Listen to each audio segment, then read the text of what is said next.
Hello, magandang araw.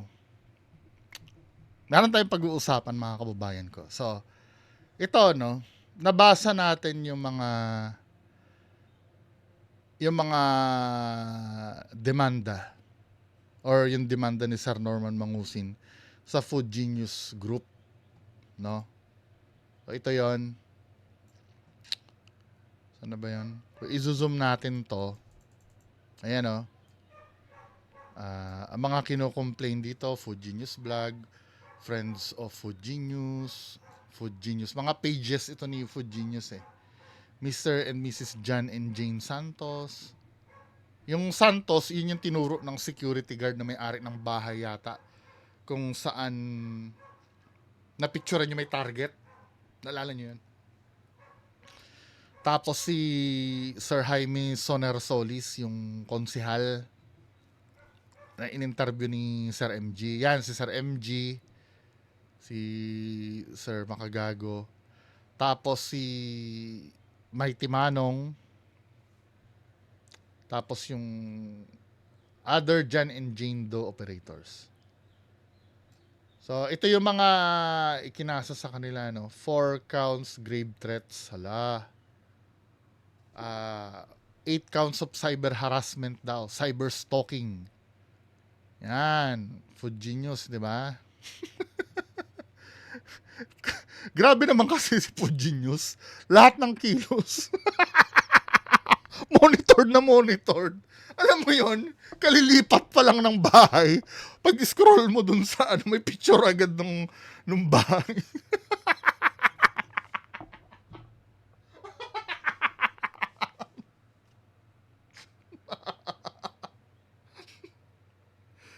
Ano talaga to eh. Naka-design na yung sistema ni Fujin. Kaya minsan, sa totoo lang, nagdududa yung mga tao na scripted na ito. Kalilipat lang may picture na agad ng bahay. Inikutan agad. Pero feeling ko, ito ha,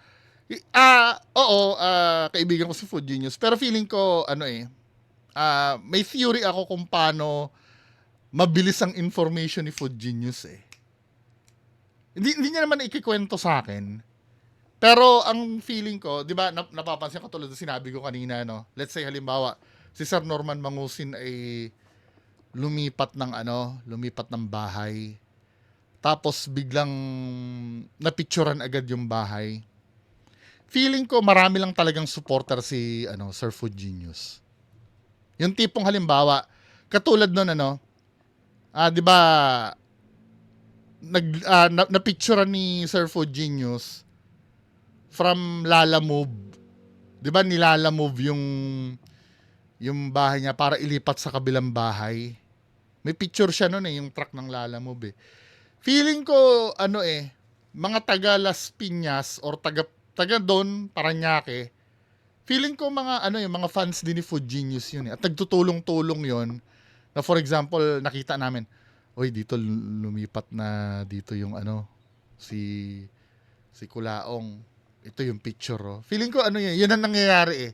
Hindi siya yung halimbawa si Food Genius mag-hire ng private investigator. Tama ba ako, Sir Food Genius? Paki-correct ako kung baka mali ako ha. Feeling ko ganun eh. Yun ang theory ko eh. Na biro mo kahit pumunta ng Isabela, alam.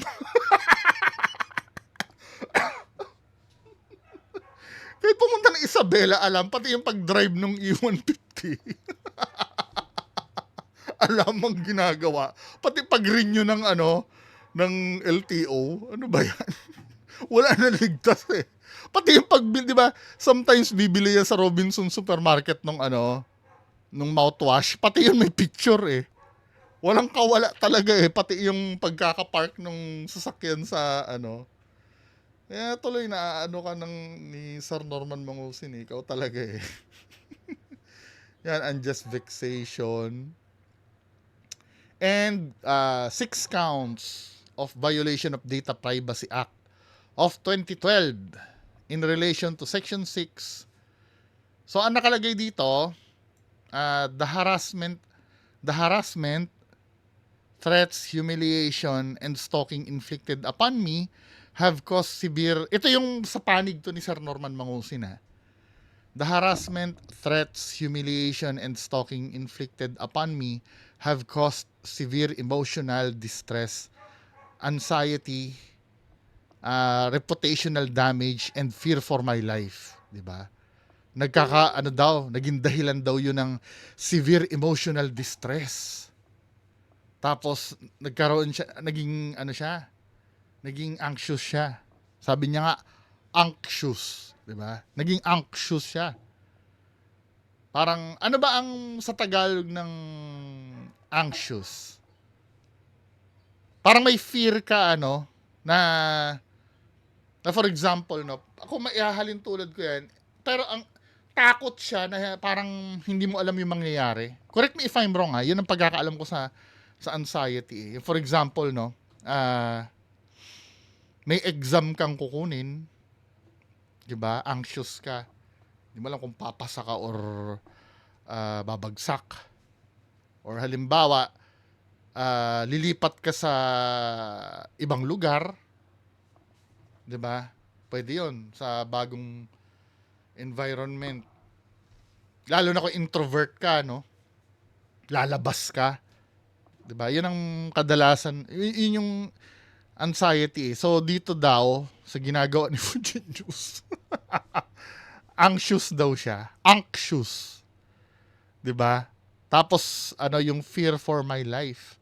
Natatakot siya para sa kanyang buhay.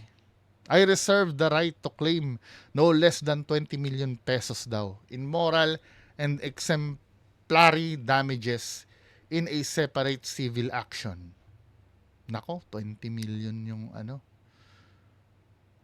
bigat nun nung dinidemand, 20 million. So ito, bakit ko napag-usapan naman na natin ito. Kaya lang merong isang video na kumakalat din na sinabi mo na naman, Sir, minsan kasi, alam mo, mas maganda hindi ka na lang kasi talaga nagsasalita eh. Halata kasing wala kang abogado, Tapos ito, may video ka dito. Play natin to ha. Ito, ako yung nag-edit nito eh. Kinapture ko to kasi ito yan Tapos ang sinasabi mo dito sa video na to, sabi ni Doc, buti hindi ka nagkaka-anxiety. Ba't naman ako magkaka-anxiety? Puro troll lahat yan. Ano ka ba? tinatanggi mo ngayon na nagkakaroon ka ng anxiety na contradicting dito sa dahilan mo kung bakit ka nagdemanda. So lalabas, inuulol mo yung yung piskal nito. Sinasabi mo, ba't ka magdidemanda? Kasi, yun nga, nakakaranas ka ng anxiety. 'Di ba? Pakinggan natin yung Kung noon yung pandemic, kalaban ko bureau, DOJ. Hindi nga ako nagka-anxiety dun eh. Tapos dito pa ako magkaka-anxiety. Ano ka ba? Di ba? Matatakot ka pag may ginawa kang mali. Halimbawa, pumatay ka, nangarnap ka, nang hold up ka, nagnakaw ka. So wala ka rin takot. Contradiction dito sa fear for my life na to. 'Di ba? Ano ba talaga, Hindi, to be fair naman, nakikitaan ko ng truth itong takot kasi nga lumipat ka eh. Or baka naman kasi kaya ka lumipat, wala kang pambayad ng upa. Tinatanong ko po, sir Kasi iba naman yon kung talagang wala kang pambayad ng upa, lilipat ka talaga. Diba? Pero kung pagbubungguin ko kasi ito kasi mahirap pagka masyado ka madaldal eh. Alam mo ang pinaka-technique. Wait lang, tapusin muna natin to. Hindi mo na ako dadaldal. Umpisahin muna natin. Sabi ni Doc, buti hindi ka nagkaka-anxiety. Ba't naman ako magkaka-anxiety? Puro troll lahat yan. Ano ka ba? Kung noon yung pandemic, kalaban ko bureau, DOJ. Hindi nga ako nagka-anxiety dun eh. Tapos dito pa ako magkaka-anxiety. Ano ka ba? Di ba? Matatakot ka pag may ginawa kang mali. Halimbawa, pumatay ka, nangarnap ka, nang hold up ka, nagnakaw ka, matakot ka. Pero yung mga, Diyos ko, yung mga pinagkakaso ni Bakabaho, wala yan. Puti, gingitiin ko lang yan eh. Di nga ako nakatanggap na subpwena. Umaasa sila na mawawarant ako. Di mag-bail ako. Pero sila pag nawarant, yun. Walang aregluhan yun. Talagang ihohoyo ko sila. Magsasama-sama sila do, pati si Sabi-Sabi. Kunin nila, galingan kamo ni Sabi-Sabi. Sabi-sabi. Oo. Sabi-sabi. Galingan niya kamo. Oh. Di ba? Alam mo ang problem dito? Kinontra mo ito, min eh. Tapos sa public ka pa dumaldal eh. 'Di ba? Kung ako sa akin, yung fiscal na pinag-filean mo nito, ginagawa mong tanga yung fiscal nito eh. Na parang nagdahilan ka lang doon tapos biglang babawiin mo sa live mo. Na na hindi ka naman natakot, hindi ka naman anxious. Ano ba talaga, min? 'Di ba? Kinokontra mo din ang sarili mo eh. Kaya tuloy ang naiisip ko, ang way para, kasi yan ang weakness mo talaga, yung pride mo. Kasi ayaw na ayaw mong magmumukha kang kawawa, ayaw mong, kaya totoo talaga yung sinabi ni Sir Nino Barsaga na yung kayabangan mo talaga yung yung downfall mo. 'Di ba? Ayaw na ayaw mong ipakita na ikaw ay weak.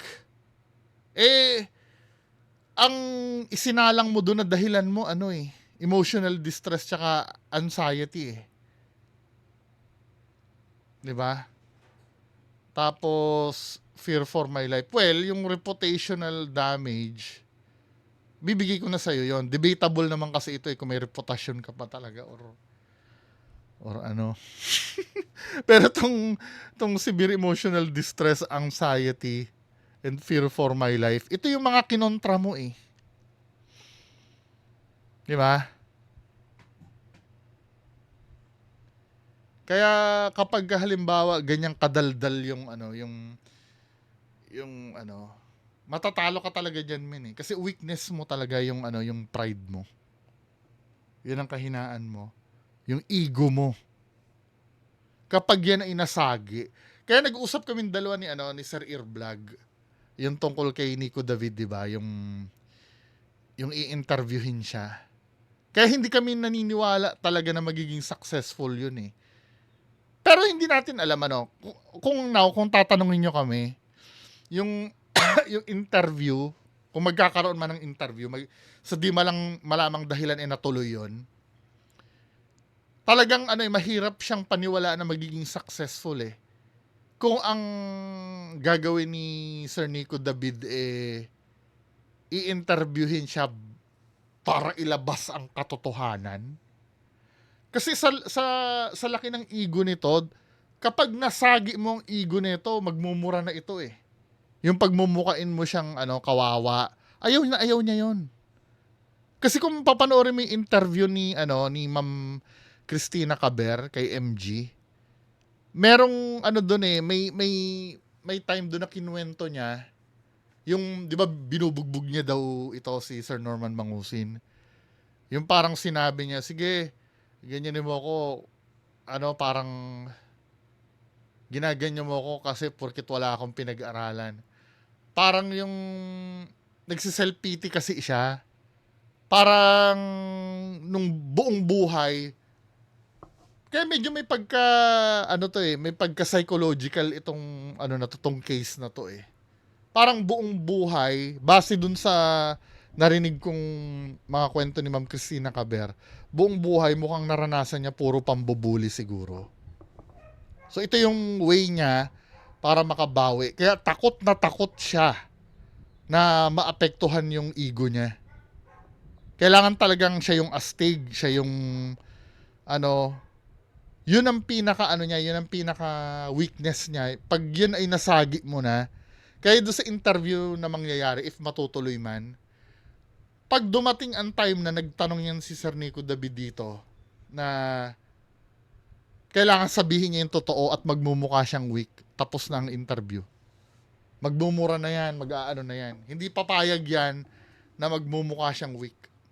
Siyempre, itong isa naman, palalabasin niya yung katotohanan daw, ano? It's either hindi mo makukuha ang katotohanan or mumurahin ka yan. Pag nag-interview kayo. Diba? Ang gusto lagi niyang pinupuri-puri yan eh. Yan lagi yan eh. Kaya kung mapapansin mo, the way siya magkwento, kanino recording ba yung napakinggan ko? Na parang, anong tingin mo sa akin? Anong tingin mo? Diba? Hindi ka ba bilib? Hindi ka ba bilib? Parang yung lagi inaabangan niya, naghahanap lagi siya ng validation eh. Ang gusto niya mangyari, pag nagkwento siya, it's either pupurihin mo siya or may impress ka dun sa dun sa kinikwento niya. Yun ang gusto niya makuhang reaction sa'yo. Diba? Yung 'di ba nag-leak yung di umano yung usapan nila na nung babae na 'di ba parang nagkaroon sila ng sexual encounter na 'di ba may nangyari sa atin? Nasarapan ka ba? Nasarapan ka ba? Ah, ano baka mamaya itanggi mo 'yun ha na may nangyari sa atin. Parang siya na kung sa normal na tao at dapat ililihim mo 'yon. Pero siya parang proud na proud siya na nangyari 'yon.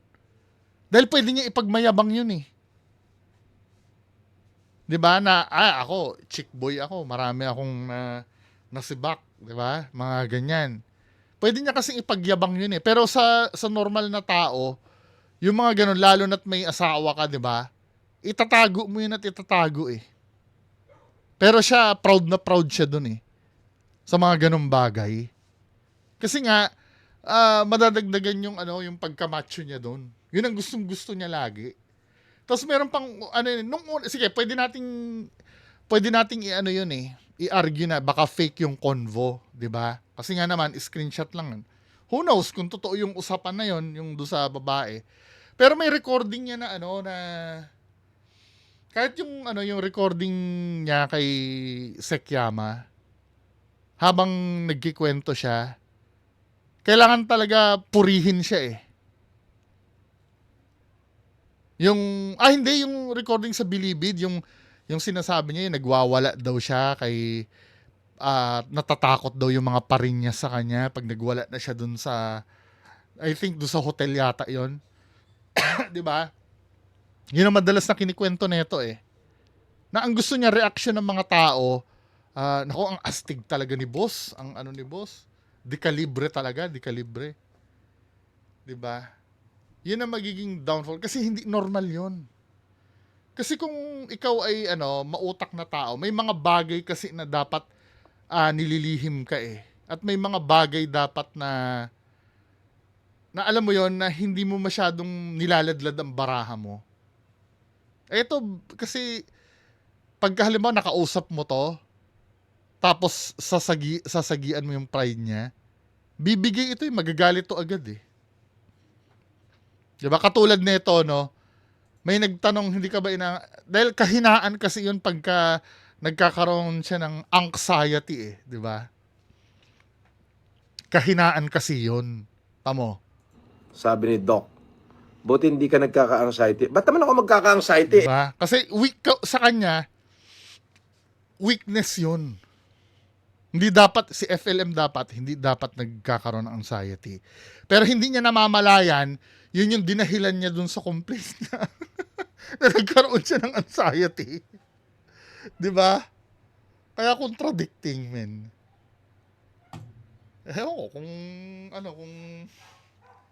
Kung kailan matatauhan ito si, diba? Kaya excited ako sa mga mangyayari niyan. Ang saya kasi sundan nito, netong topic na to. Kaya iba nagtatampo sa akin, hindi mo na ako manonood sa'yo dahil puro ka Norman. Masaya kasi siyang sundan kasi talaga. Na kung ako nga hindi ko, kaya ngayon ko naiintindihan yung mga nagsasabi na scripted ito. Kasi ang ganda niya eh. Medyo nakakatawa siya at the same time may aabangan ka. Entertaining. Itong subject na to. 'Di ba mga kababayan ko? Anyway, Yun lang naman ang pag-uusapan natin ngayon, ano. Magandang gabi sa inyong lahat. Bye-bye.